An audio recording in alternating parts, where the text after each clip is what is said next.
Folks, the reason I'm running for president, and didn't run last time, and didn't run the time before, and had no interest until this time to run it, the next president of the United States has within his or her power, literally, you're going to think I'm exaggerating, but I want you to think about it in literal terms.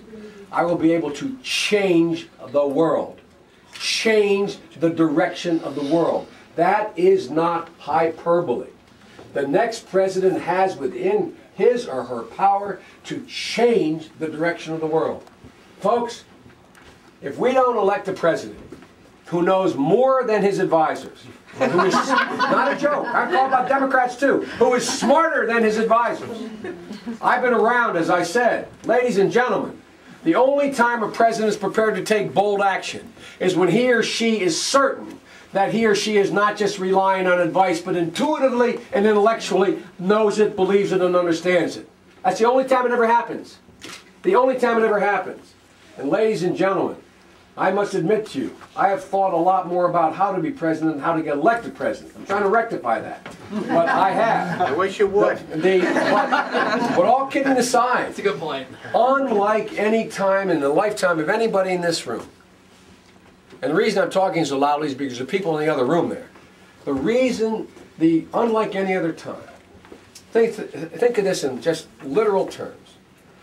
When Constitution transfers power from George Bush to the next president of the United States, the next president is going to be left with no margin for error. Hear me now? No margin for error. They're going to have to end this war without mortgaging our future generations in the region, and they're going to have to immediately turn to other hot spots in the world before they erupt into conflict.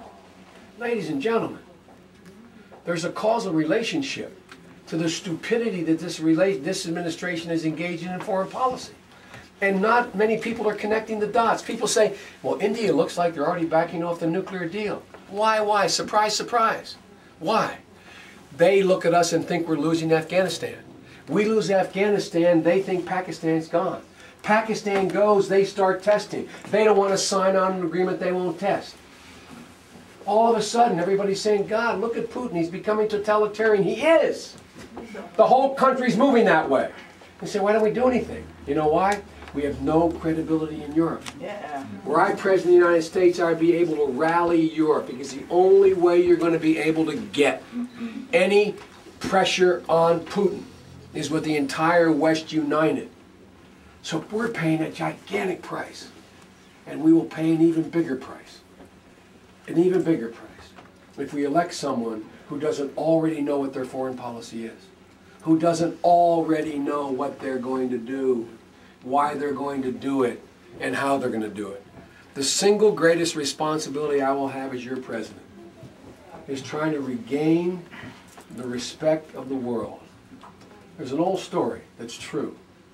During the Cuban Missile Crisis, John Kennedy sent the senior diplomats of the world around the world.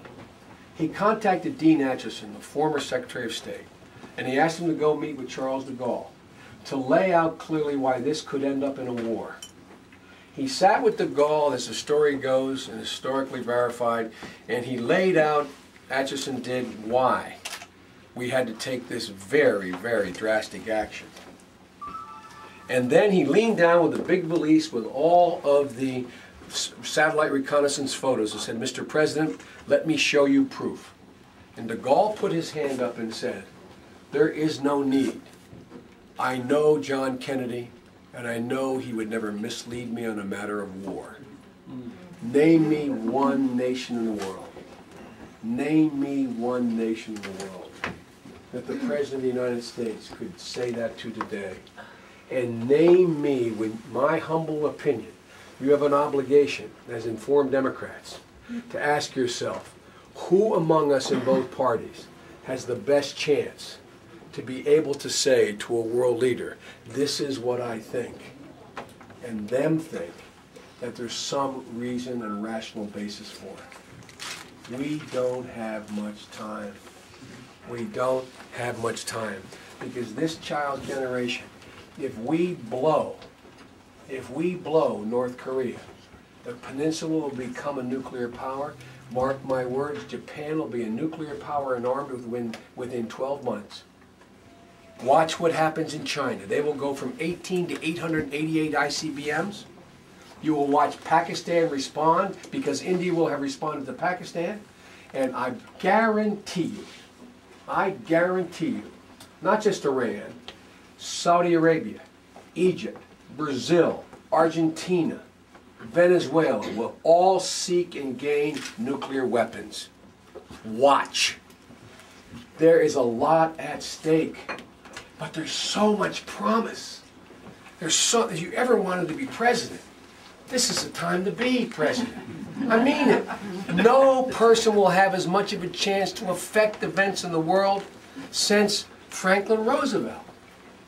This is a big deal, folks. This is a big deal election. This is, all the marbles are on the table here. And we got a lot of qualified candidates. But all I'm suggesting to you is, whomever becomes your next president, they better know what they think, they better know what they want to do, and they better have some sense and track record to suggest that they may be able to do it. Because I ain't willing to bet on a wing and a prayer. And I got to tell you flat out, it's the only reason I'm running. If the Lord